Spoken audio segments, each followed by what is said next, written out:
নমস্কার, আমি শ্রী সুমন। আজকের আরেকটা নতুন টিপস বন্ধু নিয়ে। বন্ধু দু অক্ষরের দুটো শব্দ আমরা জানি, কিন্তু এর মাহাত্ম্য সাংঘাতিক বড়।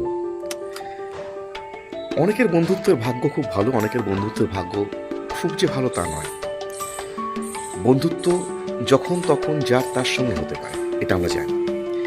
অনেকের ছোটোর থেকে বন্ধুত্ব বেড়ে ওঠা, বন্ধু নিয়ে বেড়ে ওঠা।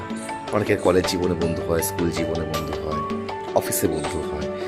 তো এই ভালো লাগা, দুঃখে সুখে সময়ে সাথ দেওয়া, যখন তাকে বন্ধুভাবে মেনে নেওয়া, হঠাৎ করে সম্পর্কে একটা বিচ্ছেদ হয়ে যাওয়া, সেখান থেকে এক হওয়া, আবার পুনরায় সেই সম্পর্কে টিকে থাকা, এটা একটা চাপ হয়ে যায়। কি করবেন? এক গ্লাস শরবত সেই বন্ধুটাকে ডেকে খাওয়ান এবং সেই গ্লাসটাতে আরও 4জন বন্ধুকে খাওয়ানোর চেষ্টা করুন। দেখবেন আপনার সম্পর্ক